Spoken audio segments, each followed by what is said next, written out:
Assalamualaikum warahmatullahi wabarakatuh.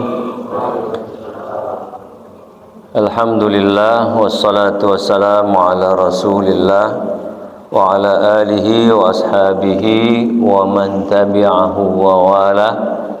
La haula wa la quwwata illa billah. Bapak-bapak dan ibu-ibu serta seluruh jamaah yang dirahmati Allah Subhanahu wa taala, kembali kita panjatkan puji dan syukur kepada Allah Subhanahu wa taala yang sudah memberikan kepada kita begitu banyak nikmat sehingga kita bisa melaksanakan sholat subuh pada pagi hari ini. Kita berdoa mudah-mudahan Allah Subhanahu wa taala berkenan menerima sholat kita dan juga terus menambah semangat kita sehingga kita bisa terus beribadah kepadanya sampai kematian menjemput kita insyaallah. Kita juga bersyukur kepada Allah Subhanahu wa taala karena rahmatnya, karena nikmatnya kita sudah menyelesaikan ibadah Ramadan kita. Ibadah yang cukup berat, ya, dan kita sudah selesaikan. Kita juga berdoa mudah-mudahan Allah Subhanahu wa taala berkenan menerima semua ibadah yang kita lakukan pada bulan Ramadan yang lalu. Sebagaimana doa yang Nabi Shallallahu alaihi wasallam ajarkan, ya, ketika kita beridul fitri, doanya taqabbalallahu minna wa minkum. Ya, mudah-mudahan Allah menerima apa-apa yang kita lakukan. Tak lupa juga kita berdoa mudah-mudahan Allah Subhanahu wa taala masih berkenan memberikan kita kesempatan untuk berjumpa kembali dengan Ramadan yang akan datang insyaallah. Bapak Ibu sekalian,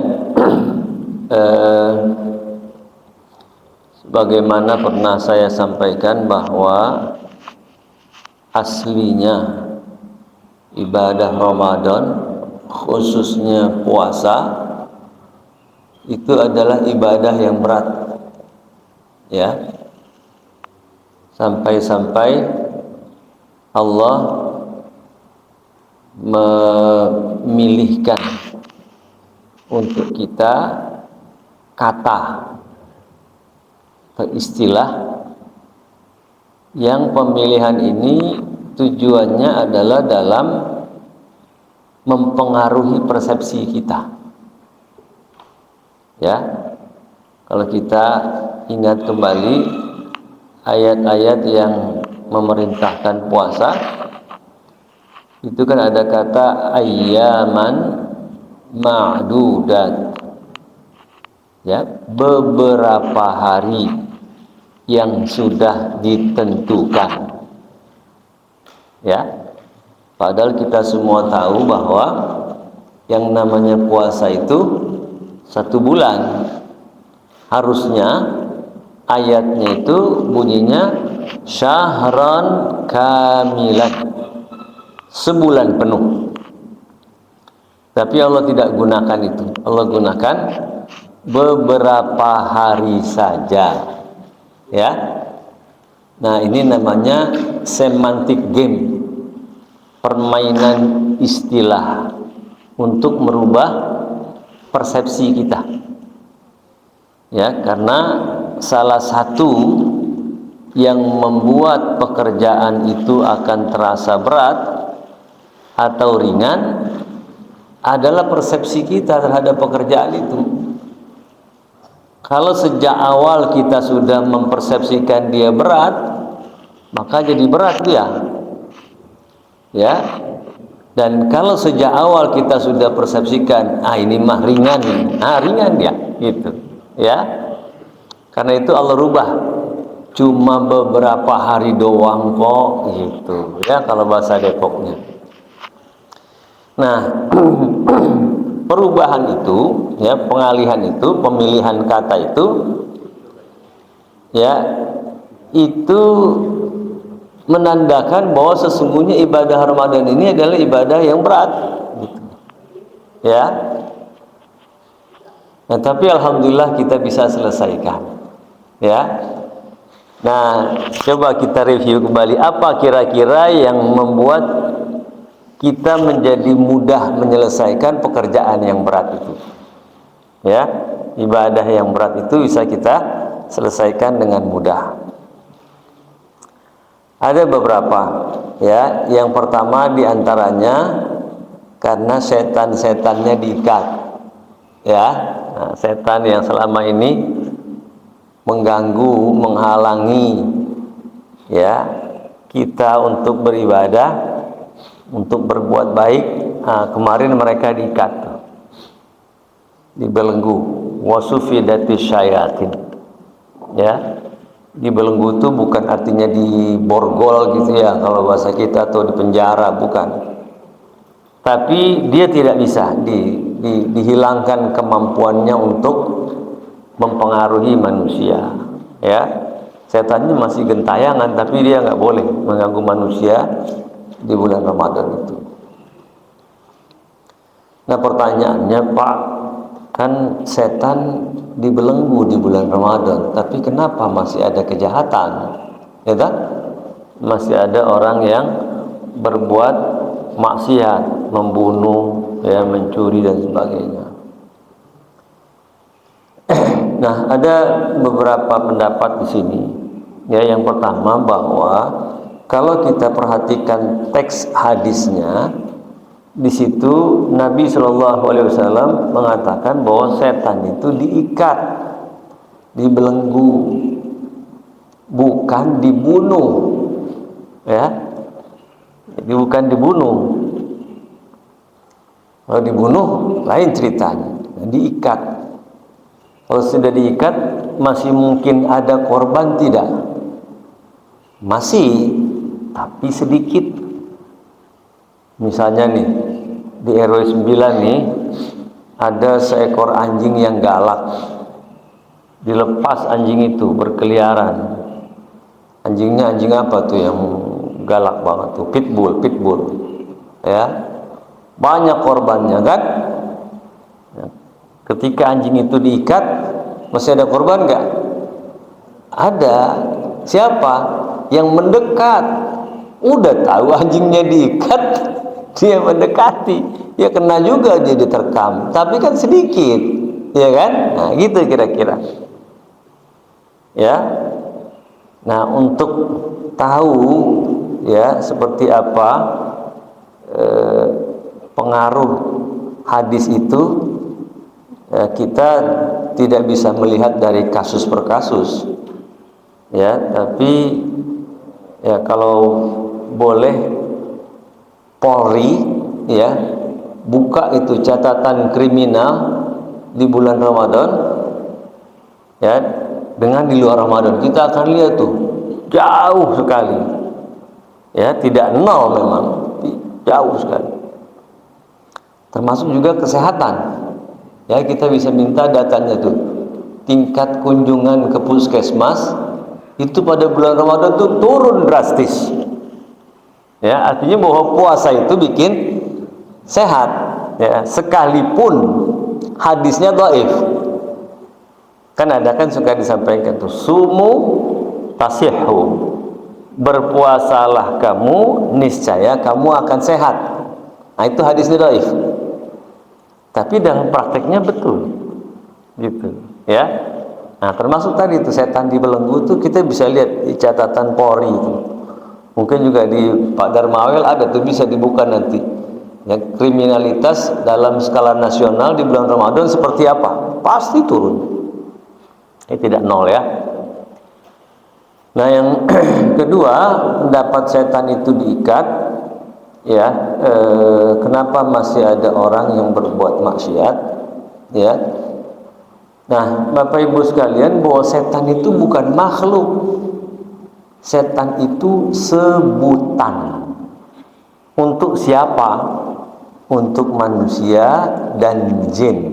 Nah, kan makhluk Allah itu malaikat, jin, manusia, hewan, tumbuh-tumbuhan, ya.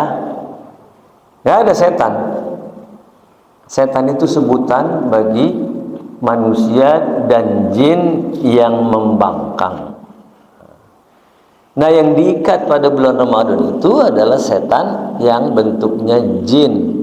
Ya, adapun setan bentuknya manusia tidak diikat, ya. Ya. Jadi dia bisa tetap melakukan kejahatan tapi berkurang jauh. Ya, artinya bahwa ya setannya dia gitu. Ya, ada orang melakukan kejahatan, ya setannya dia, itu setan yang nggak diikat. Dan masih ada lagi beberapa pendapat yang lain terkait dengan itu. Ya, nah, Bapak Ibu sekalian, ini yang pertama yang membuat ibadah kita yang berat itu menjadi terasa ringan. Ya, kita bisa baca Al-Quran, ya, setiap hari 1 juz, 1 bulan khatam 30 juz dengan ringan, toh, ya. Nah, di bulan Syawal ini udah berat lagi nih, gitu kan, ya. Kita juga bisa sedekah dengan begitu ringannya, gitu kan, ya. Kemudian juga kita bisa sholat berjamaah dengan begitu ringannya, ya, utamanya sholat subuh kan. Itu Ramadan kemarin penuh toh, subuh sampai keluar-luar di sini kan, ya. Apalagi hari pertama toh. Sekarang kan kembali lagi nih jamaah asli. Karena tadi setannya nggak bisa mengganggu dia. Ya, diantaranya Nabi SAW menjelaskan itu, kalau ada azan subuh, kemudian orang tidak mendengar azan subuh, itu kenapa? Karena telinganya dikencingin setan gitu. Ya, nah, sekarang dikencingin lagi, jadi nggak bisa lagi datang. Ya. Nah, ini yang pertama. Yang kedua, yang membuat ibadah Ramadan yang berat itu menjadi terasa ringan, diantaranya adalah karena hadiahnya yang besar. Ya toh? Ini hadiah-hadiahnya kan ada ampunan, coba bayangin tuh.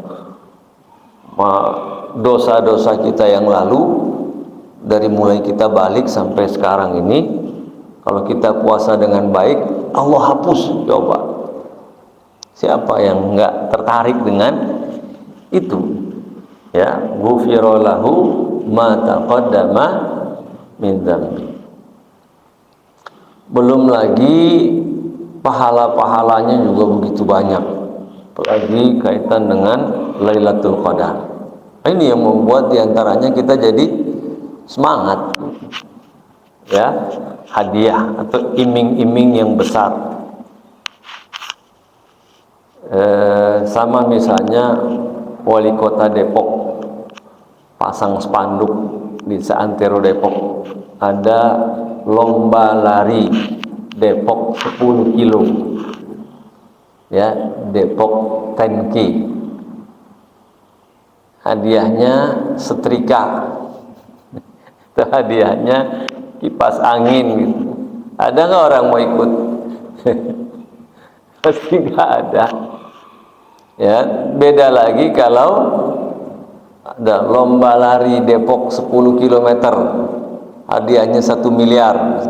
Wah, jangankan orang Depok, dari mana-mana, bahkan dari luar negeri pun bela-belain datang ke Depok. Pelari-pelari dari Afrika tuh, dari Kenya yang kuat-kuat banget tuh, ya, 1 miliar gitu kan.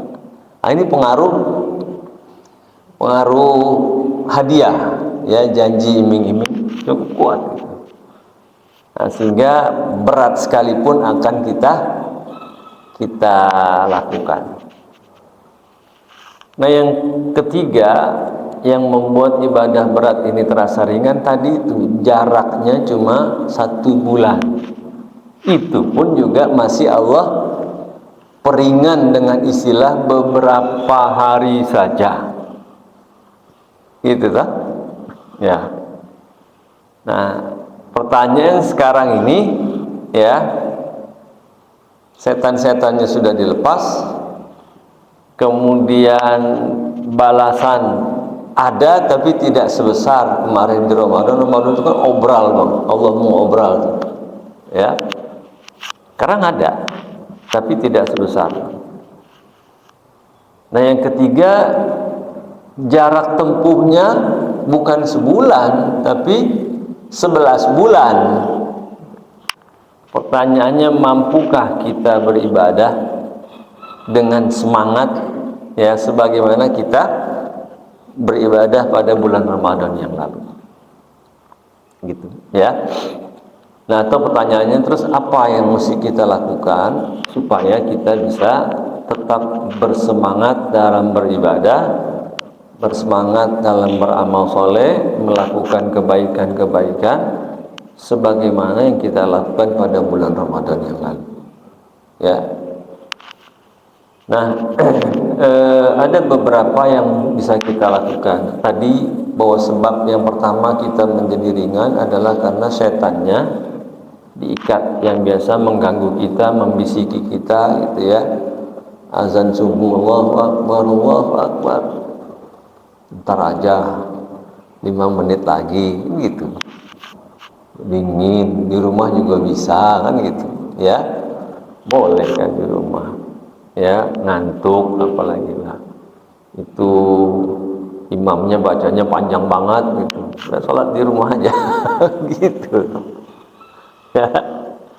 Nah jadi untuk itu maka ini mesti kita selesaikan, bagaimana setannya berkeliaran, setan mengganggu kita tapi kitanya tidak terganggu. Nah itu, kitanya tidak terpedaya.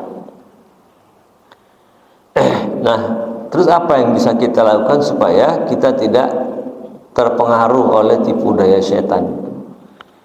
Kalau kita coba membaca Al-Quran, kita akan dapatkan tuh Allah Subhanahu wa Ta'ala memberitahu kita beberapa cara, tips kiat agar kita terhindar dari tipu daya setan ya. Yang pertama, hendaklah kita selalu meminta bantuan Allah Subhanahu wa Ta'ala untuk memproteksi ya kita dari gangguan setan ya. Karena begini Bapak Ibu, bahwa setan itu Allah sudah kasih tahu, setan itu adalah musuh kita yang paling tinggi, top rank, rankingnya paling tinggi. Manusia itu begitu lahir itu Allah sudah kasih dia 5 musuh yang nggak bisa kita tawar. 5 musuh. Padahal dalam peribahasa kita ada gimana ungkapan? Kalau kamu punya 1000 teman, kamu harus merasa terlalu sedikit. Tapi kalau kamu punya 1 musuh, kamu harus merasa terlalu banyak. Kan begitu? Nah, kita nggak bisa nawar. Begitu kita lahir, Allah sudah sediakan 5 musuh sekaligus, nggak 1. Dan dari 5 musuh itu, musuh yang paling tinggi manusia itu adalah syaitan. Innahu lakum aduwwun mubin. Sesungguhnya dia itu adalah musuhmu yang paling jelas, paling nyata. Nah, secara hitung-hitungan ini harusnya kita kalah. Kenapa kalah? Dia melihat kita, kita tidak melihat dia. Dia tahu kapan kita sedang siap, dia juga tahu kapan kita sedang lalai. Sementara kita nggak tahu kapan dia siap, kapan dia lalai. Jadi ibarat orang bertinju, ini mata kita ini ditutup, ya, mata dia dibuka, kan hitung-hitungannya kalah. Ya, seorang Mike Tyson misalnya yang pukulannya begitu kuat, tapi kalau matanya ditutup ya juga kalah juga dia. Nah itulah kira-kira positioning kita dengan setan. Tapi kita kan gak boleh kalah. Pertanyaannya bagaimana caranya kita bisa tidak kalah atau dengan kata lain menang dalam kondisi seperti itu? Ya, maka salah satu caranya adalah dengan kita menggandeng pihak ketiga, gitu. Ya, dan dalam ini adalah Allah Subhanahu wa taala. Ya. Hanya dalam Al-Qur'an misalnya Allah menjelaskan, kalau kamu hendak membaca Quran, maka mintalah perlindungan kepada Allah Subhanahu wa taala. Mau baca Quran, ya. Fa idza qara'tal Quran fasta'iz billah. Kalau kamu hendak membaca Quran, maka berlindunglah kepada Allah dari godaan setan.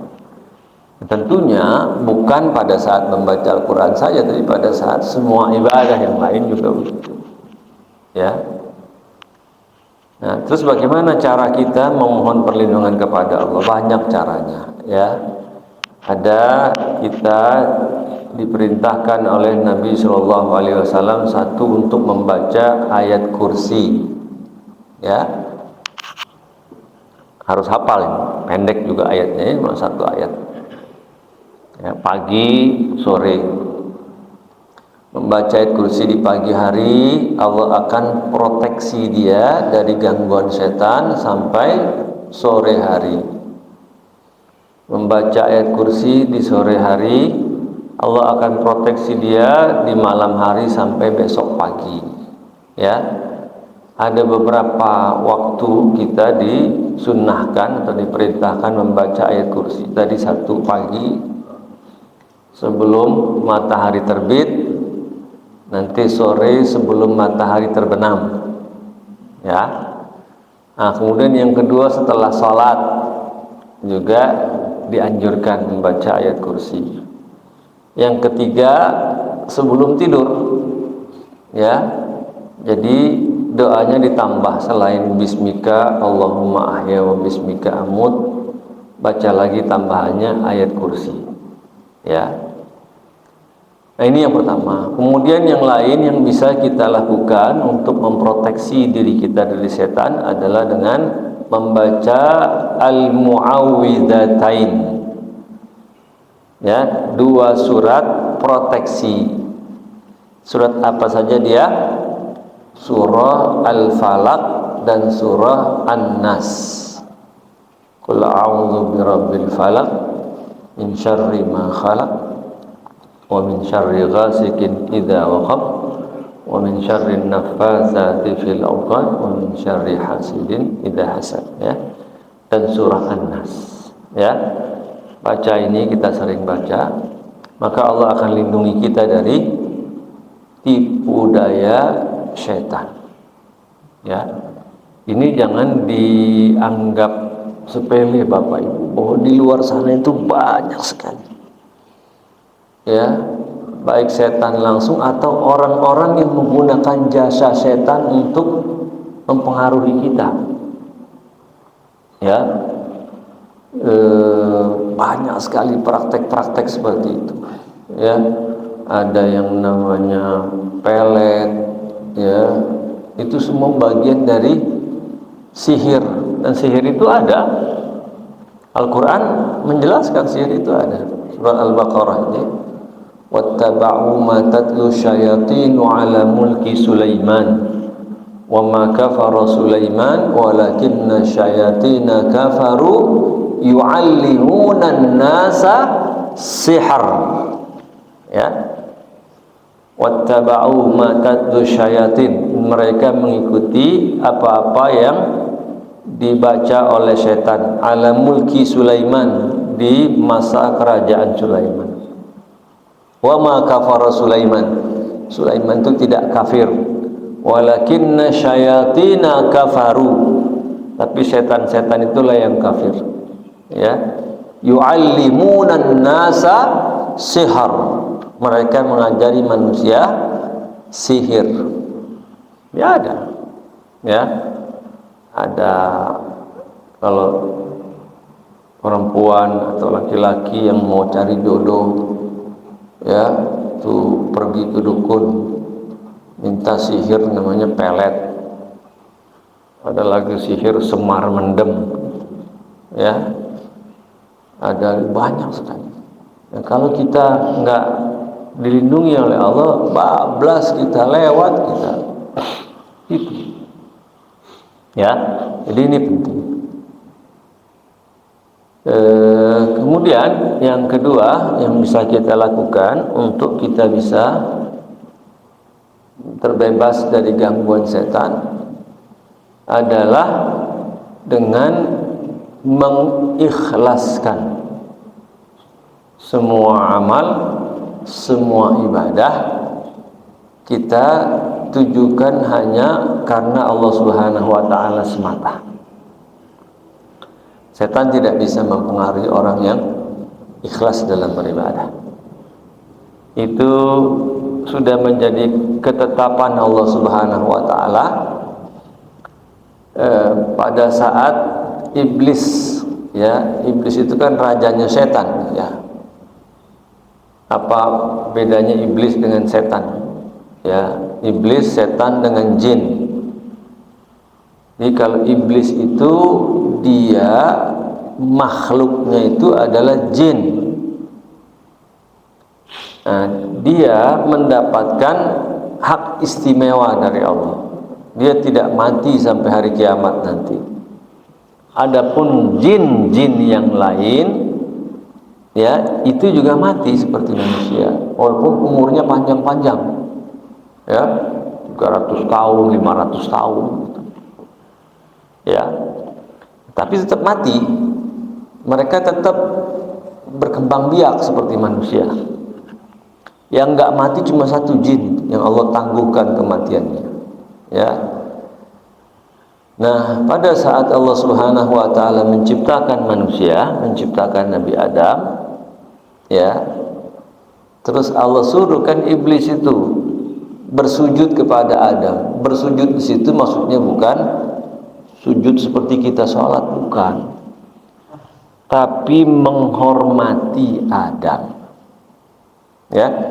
Jadi tidak selamanya kata sujud itu meletakkan kepala di tanah, bukan. Ada kata sujud dalam ayat yang lain, misalnya pada surat Yusuf. Surat Yusuf di awal-awal itu kan, Nabi Yusuf cerita kepada ayahnya kan, inni ra'aitu ahada asyara kaukaban, ya, wasyamsa wal qamara ra'aitu humli sajidin. Ya, aku melihat bintang-bintang, bulan dan matahari bersujud kepadaku. Terus bintang sujudnya gimana? Ya, maksudnya adalah menghormati. Ya. Nah, disitulah mulai iblis tidak terima, ya. Dalam surah Al-Isra misalnya kan, qala ara'aitaka hadzal ladzi karramta 'alayya, ya, dia mengatakan, inikah makhluk yang engkau ciptakan yang engkau bilang dia lebih baik dari aku, ya, la in akhartani ila yaumil qiyamati la ahtanikanna dzurriyyatahu, ya, kalau saja engkau berikan aku tangguh sampai hari kiamat, maka aku akan ganggu anak cucu dia semua, ya. Nah, kemudian dia minta dua proposal jin kepada Allah. Satu, ditangguhkan umurnya sampai hari kiamat. Yang kedua, dia diizinkan mengganggu anak cucu Adam. Dan Allah izinkan, ya, aku tangguhkan kamu dan silakan ganggu anak cucu Adam. Ya, dalam surah Al-Isra itu juga disebutkan, ya.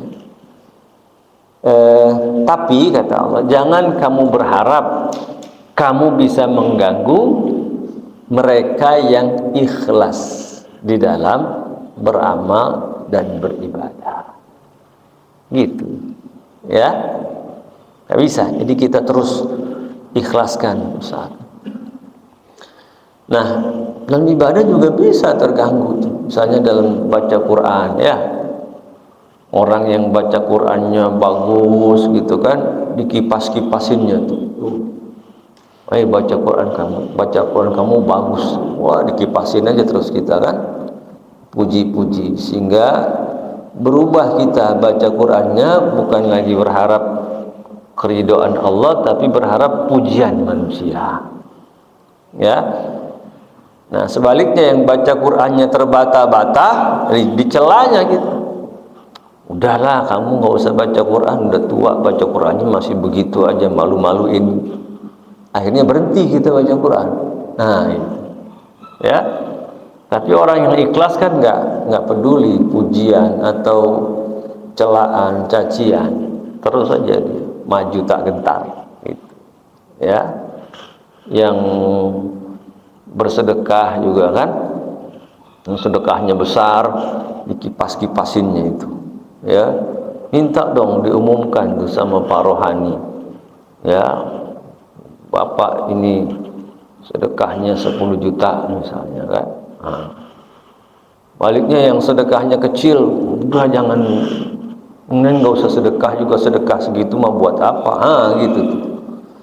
Orang yang ikhlas mah nggak ada gitu, mau sedekah kecil, mau sedekah besar, jalan terus, gitu ya. Jadi yang kedua, supaya kita terhindar dari setan, terus mengikhlaskan diri kita. Yang ketiga, ya, terus tambah ilmu kita, ya. Atau kembali dulu ke ikhlas ini sebelum kita yang ketiga ya.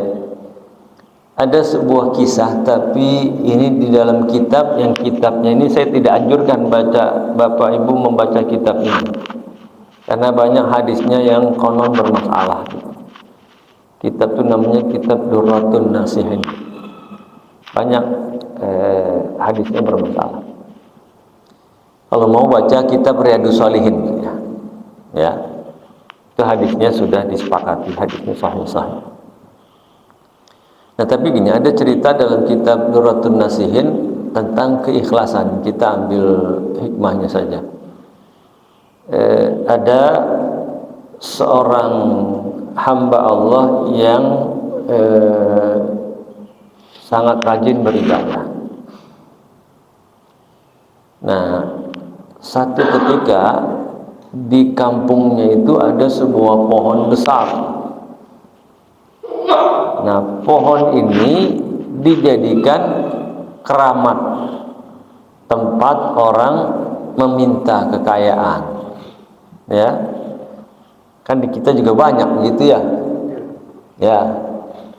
Kira-kira tahun 2006 saya pernah ke Malang. Ya. Dari Malang itu ada pemandu wisatanya bilang gini, Bapak Ibu mau tahu nggak Gunung Kawi? Wah, saya bilang, saya pengen tahu kayak apa gitu kan. Selama ini kan baca doang di buku kan. Dulu mah YouTube belum begitu terkenal seperti sekarang. Saya pengen tahu kayak apa. Pergilah kami tuh ke Gunung Kawi. Di jalan diceritain tuh sama pemandunya, Pak, nanti di sana ada pohon, ya, umurnya 200 tahun katanya pohon. Bayangan saya kan 200 tahun tuh pohon nggak bisa dipeluk tuh, gede banget ya. Ternyata pohonnya cuma segede pohon delima, Pak, kecil. Namanya pohon Dewandaru. Nah, nanti orang tuh pada tawaf tuh di pohon itu tuh, muterin pohon itu kayak orang tawaf di Mekah, di Ka'bah. Nanti kalau sudah berapa putaran, mereka pada duduk di bawah pohon itu berharap kejatuhan daun atau kejatuhan buah. Kalau jatuhan daun, kejatuhan buah berarti hoki dia. Ya, bayangan saya kan gunung, hutan, gelap, angker gitu kan, serem. Begitu saya tiba di sana itu kayak taman, Pak. Di paving blok, di apa, banyak warung-warung, banyak penginapan. Cuma waktu itu bukan hari pasar, jadi nggak ada orang datang, cuma rombongan saya doang. Saya tanya, ini siapa yang suka datang kemari? Oh banyak Pak. Gitu. Ya, ada pengusaha, ada pejabat-pejabat, ada artis-artis, ada kiai juga tuh coba. Ini kiai pada ke situ juga. Ini pohon kayak gitu, ya. Nah di kita juga banyak kayak gitu tuh, yakin dengan pohon itu. Terus kalau kita sana tuh nanti ada ya rumah, kira-kira masjid ini nih dibagi 4 lah, terbagi 8 kaca, di dalamnya ada lilin. Nah betul tuh lilinnya nggak bisa dipeluk tuh, gede banget lilinnya. Lilin tuh dipasang tuh nanti baru mati setahun. Itu orang yang pada berhasil tuh dia bikin itu, atau dia potong sapi, potong kambing buat masyarakat di situ. Gitu. Ya. Ini bapak nggak usah ke sana, udah cukup saya yang ke sana, saya kasih tahu. Ya. Nah ini tadi kembali ke hamba tadi, dia ahli ibadah, dia kok melihat di kampungnya ada pohon yang dikeramatkan begitu, ya. Banyak orang datang minta berkah di situ, akhirnya kampungnya ramai kan, jadi ekonominya tumbuh. Tapi bagaimanapun ini kan kemusyrikan. Marah dia, datang dia bawa kapak, mau ditebangnya pohon itu. Nah, datang setan menghadang dia kan, wahai Syekh, mau kemana bawa-bawa kapak itu? Saya mau tebang pohon itu. Gara-gara pohon itu masyarakat jadi musyrik. Kan? Kata setan itu yang tampil menyerupai manusia. Jangan Syekh, ya ini kan PAD nih, pendapatan asli daerah, gitu. Ya kan, banyak warung, banyak apa kan, ekonomi tumbuh, masyarakat jadi bisa berusaha. Nggak bisa, mau PAD ke mau apa ke, ini kemusyrikan, harus diberantas. Wah, akhirnya nggak ketemu, berkelahi lah tuh dia. Setan itu kalah, ya. Tapi begini aja lah sih, kita damai aja, damai, ya. Gimana kalau Anda kan belum pernah haji, gitu. Ya emang kenapa? Ya, saya mau haji nggak? Ya mau lah, pasti semua orang mau haji. Tapi kan saya nggak punya ongkos. Ya udah, nanti ongkosnya saya ongkosin. Nanti malam Anda tidur, pagi-pagi Anda buka bantalnya itu, ya. Nanti Anda akan dapatkan 2 dinar setiap malam. Saya kasih 2 dinar, ya. Ah, betul. Akhirnya dia pulang, ya. Begitu malam tidur, pagi-pagi bangun dia buka bantalnya, ada 2 dinar. Wah, waduh, dia ngitung-ngitung. Kalau 1 malam 2 dinar, 1 bulan berarti 60 dinar kan? Cukuplah buat berangkat haji ini kan? Ya. Ah, besoknya dia tidur lagi. Pagi-pagi dibuka bantal, nggak ada uangnya. Wah, ini sialan, bohong dia ini. Nah, kali dia lupa gitu kan? Malam ketiga dia tidur lagi, dia bangun lagi, dia buka lagi, nggak ada lagi tuh duit. Marah dia, pergi lagi bawa kapak. Mana orang yang kemarin? Datang lagi orang itu kan, menghadang lagi. Syekh, kenapa? Kamu ini bohong, cuma ngasih saya sekali doang gitu kan. Akhirnya berantem lagi tuh. Nah kali ini syekhnya yang kalah, ya, terkapar dia. Kata setan itu begini, Syekh, kemarin saya kalah dengan kamu karena kamu ingin menebang pohon itu ikhlas karena Allah, ya. Nah, sekarang ini kamu ingin menebang pohon itu karena 2 dinar. Nah, gitu, kalah dia. Nah, kira-kira begitulah, ya. Jadi kita ikhlaskan semua ibadah kita karena Allah Subhanahu wa taala. Setan tidak bisa mengganggu. Yang ketiga tadi, tambah terus ilmu kita. Jangan pernah berhenti, ya. Di majelis-majelis seperti ini mungkin ya terasa majelis receh gitu ya, ya. Tapi ya kita jalani aja gitu ya. Mungkin sedikit yang bisa kita dapat dari sini, ya nggak apa-apa. Tambah lagi di rumah, nanti kita baca-baca, mungkin lihat di televisi, lihat di YouTube, kan jadi tambah terus ilmu kita. Dan setan tidak bisa mempengaruhi orang yang ilmunya banyak. Setan mudah mempengaruhi orang yang bodoh, ya. Jadi jangan lupa, selain kita menambah ibadah kita, tambah juga ilmu kita, ya. Nah, kalau tadi ada cerita orang ahli ibadah, ini juga ada nih orang ahli ibadah lagi, ya. Dia sangat kuat ibadahnya. Tidak ada orang di kampungnya yang ibadahnya sehebat dia. Terkenal, ya. Nah, setan mengganggunya bukan dengan hal-hal yang bertolak belakang, dia mengganggunya dengan ibadah lagi. Dia datang ke rumah syekh itu dengan pakaian jubah, apalagi sorbannya gede gitu kan, ya, seolah-olah seperti seorang yang syekh besar. Terus dia sholat, ya, kita standar paling sholat subuh 10 menit, ya. Dia sholat subuhnya misalnya 30 menit, 1 jam, bacaannya panjang, khusyuk gitu kan. Akhirnya si syekh ini merasa, oh, ternyata ada yang lebih hebat lagi dari saya, gitu kan.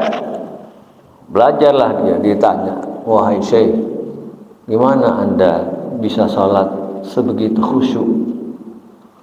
Ya, kata setan ini yang menyerupai syekh itu, ya kalau mau khusyuk, lakukan dulu maksiat. Nah, kalau habis maksiat kan kita ada penyesalan, ya. Jadi sholat kita lebih khusyuk. Waduh, terus maksiat apa yang harus saya lakukan? Membunuh? Waduh, enggak, itu dosa besar, ya kan? Membunuh satu orang tanpa alasan yang dibenarkan, itu dalam Al-Quran dikatakan dosanya sama dengan kita membunuh semua manusia di bumi ini.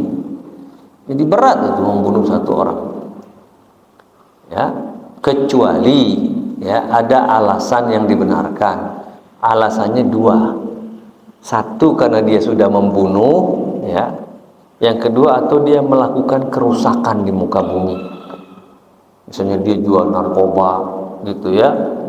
Lagi jual narkobanya 1 kontainer, waduh, nah, boleh dibunuh, ya. Atau orang yang melakukan pembunuhan juga boleh dibunuh. Dan itu harus melalui proses pengadilan, ya. Nah, nggak mau tadi dia say itu, wah saya nggak mau kalau bunuh orang. Ya tadi nanya, ya, sekarang saya kasih tahu, nggak mau. Ada nggak katanya yang lebih ringan lagi dari itu? Yang lebih ringan lagi ada, ya. Apa? Berzina. Oh enggak, apa kata dunia? Orang tahu semua saya ini orang yang paling hebat ibadahnya, tahu-tahu headline, ya, berzina. Enggak mau dia. Ada nggak yang lebih ringan lagi? Nah, ini yang terakhir, ya. Habis ini udah nggak ada lagi. Apa tuh? Mabuk, minum minuman keras, ya. Nah, saya itu mikir, saya kalau minum minuman keras dosanya segini, tapi kalau saya khusyuk surga Firdaus, toh, ya toh? Alladzi, gimana surat Al-Mu'minun itu, ya, alladzina hum fi salatihim khasyi'un, ya, orang yang salatnya khusyuk, surga Firdaus. Minum segelas saya nggak apa-apa. Akhirnya dia minum, mabuk dia.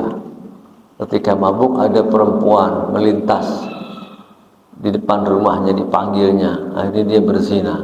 Udah berzina, dia malu tadi, oh saya seorang syekh besar ini, kalau sampai orang lain tahu hancur reputasi saya sebenarnya, kan. Akhirnya dibunuh orang itu, dikubur di bawah tempat tidurnya, di semen gitu kalau bahasa kitanya, ya. Tiga-tiganya semua dilakukan. Nah, jadi ini pelajaran buat kita bahwa jangan cuma semangat ibadah kita yang tumbuh, tapi juga semangat menuntut ilmu kita juga harus tumbuh. Ya, sudah berapa tadi itu? Meminta perlindungan kepada Allah, ikhlas dalam beramal, dalam beribadah. Ketiga, tambah terus ilmu kita. Yang keempat, ya, teruslah berzikir kepada Allah. Ya, dalam Al-Quran Allah katakan begitu. Wa may ya'shu an dzikrir rahman nuqayyid lahu syaitan fahuwa lahu qarin. Siapa yang lalai berzikir kepada Allah, maka setan akan menguasai dirinya. Ya, itu terus dalam setiap keadaan kita berzikir. Ya, ntar lupa atau lelah, ya istirahat terus zikir lagi. Ya, maka setan akan tidak bisa memperdaya kita. Ya, sehingga kita bisa beribadah dengan ringan. Ya, ini yang pertama. Yang kedua, mengenai iming-iming, bagaimana ini? Ya, iming-imingnya udah nggak sebesar lagi pada bulan Ramadan. Ya. Atau suka ada pertanyaan, Pak, memang boleh kita beribadah berharap pahala segini segitu, berharap surga dan sebagainya? Ya. Nah, nggak ada begitu. Bahkan di YouTube saya pernah ada lihat Ustaz marah-marah tuh. Kalau ibadah saja, nggak usah berharap ini itu segala macam. Ya. Nah, begini Bapak Ibu sekalian, bahwa ini bukan hadis ya. Ada, kalau dalam bahasa Arab itu mahfuzat. Mahfuzat itu apa ya? Sesuatu yang kira-kira kalau bahasa kita kata-kata mutiara, peribahasa, ya, quote, nah gitu kira-kira ya. Ada dalam bahasa Arab itu dikatakan likulli maqamin maqal. Tiap-tiap level orang ada kata-katanya masing-masing. Ya, kalau kita bicara sama anak SD ada kata-katanya. Kita bicara sama mahasiswa ada kata-katanya masing-masing. Kita bicara sama kakek-kakek juga ada kata-katanya masing-masing. Ya. Nah, misalnya nih ada anak TK, kita mau ajari dia sholat, boleh nggak kita bilang, ayo nak ikut ayah sholat, nanti kalau kamu sholat ayah belikan coklat atau ayah belikan es krim, boleh nggak? Ya? Sama anak TK begitu boleh nggak? Boleh nggak? Ya, cuma ini ada kakek-kakek 70 tahun belum mau ke masjid juga, tetangga kita nih. Kek, ayo kek kita ke masjid kek, nanti saya belikan es krim. Hah? Pantas nggak begitu? Ya kan? Ya. Likulli maqamin maqal. Ya. Nah, buat kita yang level spiritualnya masih sedikit, masih rendah, masih kecil, iming-iming itu nggak ada salah, boleh-boleh saja. Tapi buat orang yang level spiritualnya sudah kelas para wali, ya dia bukan itu lagi yang dia cari, gitu. Ya, kita ini juga ya berharap surga, toh? Ya, kalau para sahabat Nabi bukan surga lagi yang mereka cari, wajah Allah, karena mereka tahu wajah Allah tuh lebih hebat dari surga, gitu. Ya, terus buat kita yang berharap surga salah nggak? Enggak, silakan. Ya, jadi kalau kemarin kita pada Ramadan berharap Lailatul Qadar, berharap, silakan, nggak ada masalah selama ada dalilnya, selama Quran dan hadis menjelaskan itu. Nah, sekarang di bulan ini sampai 11 bulan ke depan ini hadiahnya tidak sebesar itu. Ya, bagaimana caranya ini? Ya. Nah, Bapak Ibu sekalian, bahwa yang akan membuat kita masuk surga nanti bukanlah dari amal-amal kita yang besar-besar itu, bukan. Nabi SAW menjelaskan tidak akan masuk surga salah seorang di antara kalian karena amalnya, ya, illa ayyataghammadani Allahu birahmatih, kecuali Allah merahmati dia.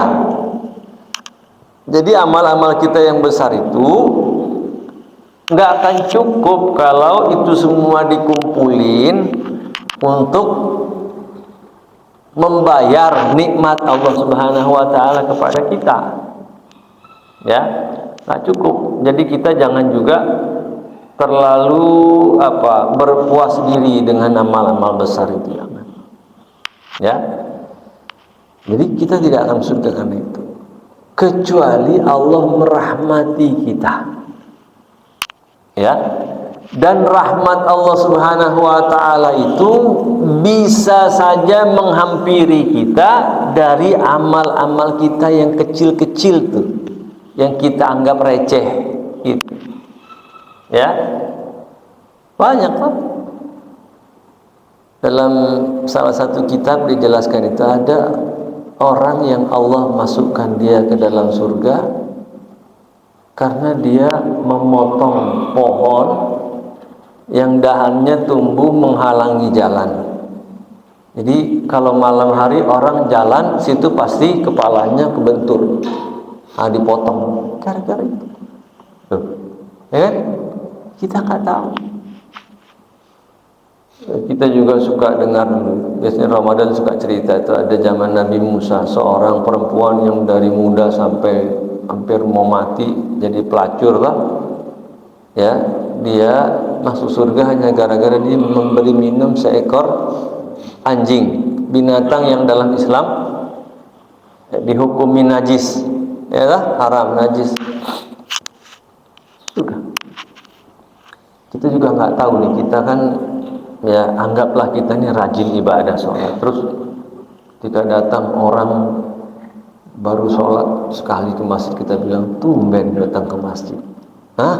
Kalau gitu kita mulut kita tuh ya jangan. Bisa jadi sekali-sekalinya dia ke masjid itulah yang Allah terima. Bisa jadi kita sekian kali ke masjid ini nggak ada yang diterima oleh Allah Subhanahu wa taala, nggak tahu kita. Ya. Jadi jangan dulu cepat merasa puas. Ya, fala tuzakku anfusakum. Ya, bisa jadi yang tadi sekali-sekalinya seumur hidup dia ke masjid, tapi itulah yang Allah terima. Kita dari muda sampai mati pergi ke masjid belum tentu ada yang Allah terima. Gitu. Itu rahasia Allah Subhanahu wa taala. Ya. Jadi jangan pernah remehkan amal-amal yang nilainya kecil. Nabi SAW menjelaskan begitu kan? Jangan kamu remehkan amal-amal yang kecil, sekalipun hanya sekedar senyum di hadapan saudara. Gitu. Ya. Nah, jadi tidak ada alasan kita untuk tidak bersemangat, ya, sekalipun hadiahnya kecil. Gitu. Ya, tidak sebesar Ramadan. Ya, yang kedua. Yang ketiga, bagaimana dengan jarak? Jaraknya 11 bulan ini. Ramadan kemarin cuma sebulan. Ya, nah Bapak Ibu sekalian, ada satu mungkin lebih tepatnya perasaan, ya, yang dia memiliki power luar biasa. Ya. Kalau perasaan ini hadir dalam diri seseorang, maka dia bisa membuat jarak yang jauh terasa dekat. Ya, dia bisa membuat sesuatu yang mahal menjadi terasa murah. Ya, kalau perasaan ini hadir, dia bisa membuat orang yang paling pelit menjadi orang paling dermawan. Dia bisa membuat orang yang paling penakut tiba-tiba jadi pemberani. Nah, kira-kira apa itu? Perasaan itu namanya cinta. Gitu. Ya toh? Orang kalau lagi jatuh cinta kan, ya, kekasihnya tinggal jauh sekalipun, ya, dikejar tuh, didatanginya kan, jadi dekat jaraknya tuh. Kata Jaja Miharja itu, ya, apa Jaja Miharja itu bilangnya, aku jual baju dan celana gitu ya demi ketemu dengan Nyai. Apapun akan dia upayakan, ya, jarak jauh semakin dekat. Ya, yang tadinya pelit itu ketika dia jatuh cinta sama seorang perempuan kan, oh dia belikan apa, baju, cincin, gelang, apa semua untuk mendapatkan cinta dari kekasihnya itu. Ya, apapun akan dia lakukan. Nah begitu, ya. Jadi kita pun harus menghadirkan tadi rasa cinta kepada Allah, kepada Rasul, sehingga berat apapun ibadah kita akan menjadi ringan. Jauh sekalipun akan terasa dekat itu kalau ada cinta. Ya. Nah, pertanyaan itu bagaimana cara membangun cinta itu di dalam diri kita? Ya.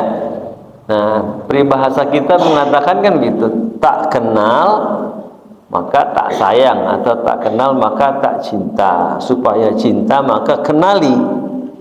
Ya, kalau kita mau mencintai Allah, mau mencintai Rasul, maka kenalilah Allah, kenalilah Rasul. Terus pelajari siapa itu Allah, pelajari itu siapa Rasul. Maka semakin kita mempelajari Allah, makin kita mempelajari Rasul, kita akan semakin cinta kepada Allah dan Rasul. Perintah apapun akan menjadi ringan, akan menjadi mudah, akan menjadi dekat. Ya, pergi haji misalnya, mahal kan? Sekarang berapa? 60 juta ya. Bayar uang mukanya 25,5, dapat nomor, tunggu 30 tahun, ya. Terus udah keluar nomornya, lunasi lagi 35 juta, jadi 60 juta semuanya. Ya. Jangankan 35 juta, 60 juta, 300 juta banyak tuh kemarin, ya. Yang berangkat haji itu 300 juta, udah gitu pakai dikerjain pula kan. Ya. Akhirnya masuk tuh, ya, tahan oleh KPK. Ya, apa puasa nggak makan nggak minum sebulan, nggak ada yang berat kalau kita cinta kepada Allah Subhanahu Wa Taala. Sholat subuh, ya, sholat subuh kita kan sekarang 4:30 ya, agak siang.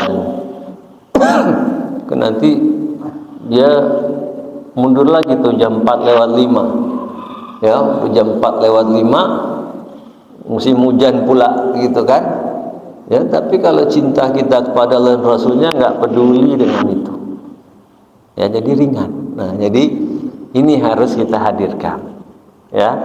Nah, itu barangkali Bapak Ibu sekalian, ya, sedikit review dan juga bekalan untuk kita menghadapi 11 bulan ke depan. Ya. Bedanya bulan Ramadan dengan olahraga, kalau olahraga pertandingannya 1 minggu, latihannya 3 bulan, ya tak? Kalau ada PON, ya, Pekan Olahraga Nasional, kan latihannya 3 bulan tuh di pusat pelatihan pelatnas, pertandingannya seminggu. Nah, kalau kita ini ibadah latihannya sebulan, pertandingannya 11 bulan, gitu, ya. Nah, mudah-mudahan bekalan tadi bisa menambah bekal kita untuk mengarungi ibadah yang 11 bulan ke depan. Allahu a'lam bishawab. Ya, monggo Pak.